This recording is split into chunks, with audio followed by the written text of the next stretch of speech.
All right, what's going on, y'all? Today we're going to be talking about Drone Care 101. Everybody out there that has owned a drone or is a drone pilot, which means you probably own a drone, knows how expensive these things can be. For example, the Mini 3 that I have, one of my favorite drones, I would consider as very entry level, and it's one of the more basic models that DJI has.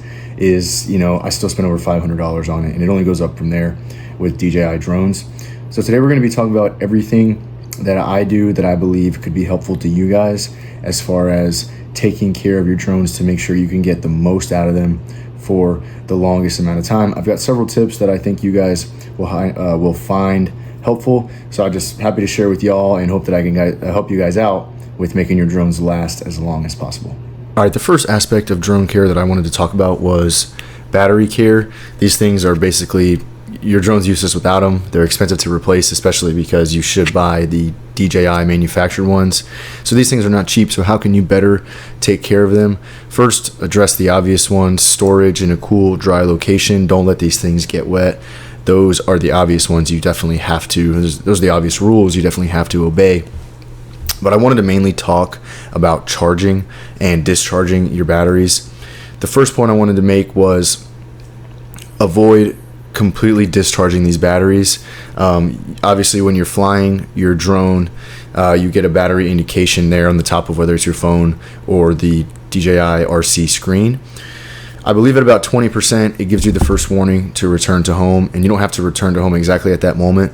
But don't run your batteries down to completely dead, because once these batteries, I'm not a lithium battery expert, but once these batteries hit a certain point of discharge, if it drops below a certain voltage, getting these batteries to hold a charge becomes increasingly more difficult. And at some point, if you let the voltage get low enough on these batteries, it won't take a charge at all.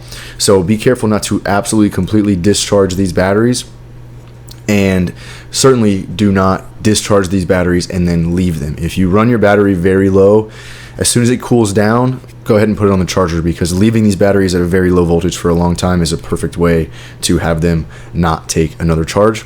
The other point on charging is avoid overcharging your batteries. There's high risk for fire with these lithium batteries. They put out a lot of heat and can even, burst into flames.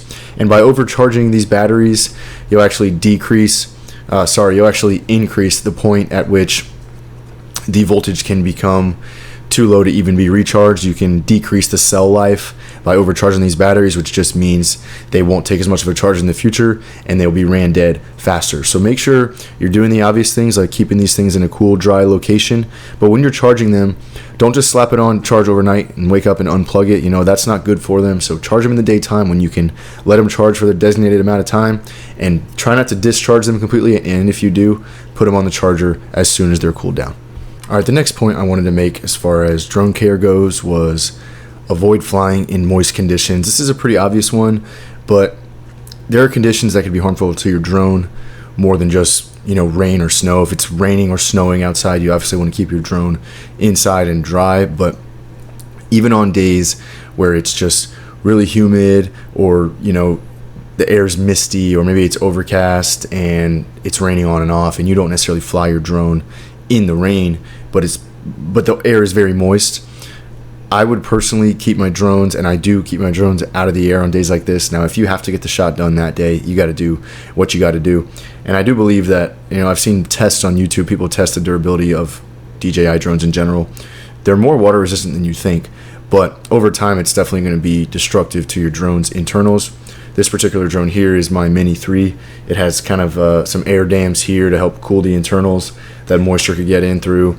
Your motors are exposed, as is your USB-C port and SD card slot. So there's a lot of, this drone, and there's air dams here. So this drone is not meant to be waterproof, and it's not advertised to be, so don't use it like it is. All right, the next point I wanted to make, I think is a big one, and it's, I think, one of the most important ways to take care of your drones, and that is storing them properly and safely. The first one being, here's my Mini 3 with the gimbal protector on, something that DJI gives you when you buy it. You have to keep these things on the drone all the time. The gimbal is, pretty fragile as far as parts of the drone goes. It's very fragile. It's pretty delicate, and it really is a huge part of the way the drone functions. If your gimbal's messed up, you're definitely not getting the shots you want. So then what point is the drone? So always store your drones with the gimbal protector on. If you happen to lose it, it's super easy to buy a replacement and it's not expensive. So always store your drones with the gimbal protector. And that brings me to my next point, is getting a case. This is a case that I have for my DJI Mavic Air 2. This is a hard case, but I think any case is way better than none at all. Because obviously, you're not always flying, and even if you are every day, you're transporting your drones in your car, or maybe you're carrying them, or maybe you're walking wherever you're flying, whatever it may be. You need something that is going to be more secure for them if they get dropped, if they get bumped, if they get hit by something. This case is, pretty heavy duty. You could drop this thing.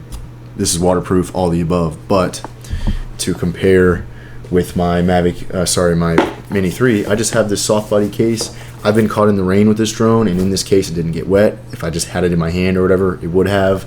I've dropped it off the table in this case, and it's no big deal. It carries everything, my 3 batteries, my remote. So absolutely use your gimbal protectors, and if you can, which is definitely worth it, get yourself a case to keep your drones in, and it'll definitely pay off in the long run by keeping your gear from being damaged. Y'all, now we're going to talk about what I think is my best tip, my best piece of advice, because I see a lot of people that don't do it, and that is when you take off and land your drone, do it from your hand. I think this goes such a long way in keeping these drones in working order. One, taking off and landing from your hand is going to do multiple things.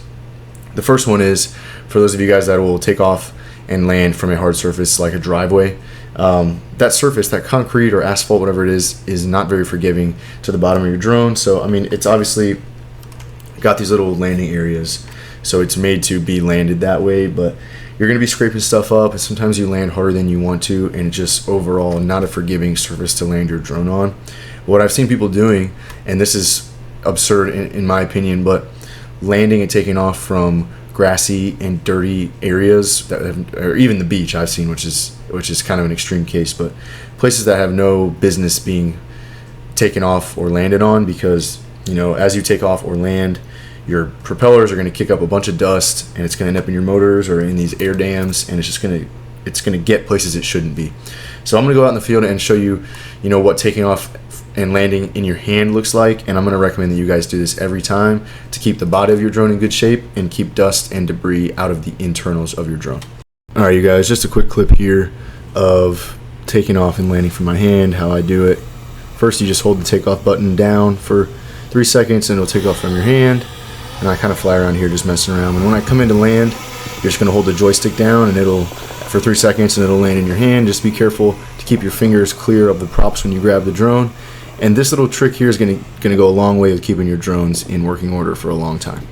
Alright you guys, that's really all I have for the video today. I really hope that y'all found this helpful. I hope I can help you guys keep your drones in working order for as long as possible, because having a drone that's not functioning properly is definitely a drag, and I'm just hoping that this video helps you guys avoid those situations. Leave me a comment down below to tell me about what you thought about the video, and please leave a like if you enjoyed it and found it helpful, and don't forget to subscribe for more. I'll be posting new videos all the time. Thanks for watching, y'all.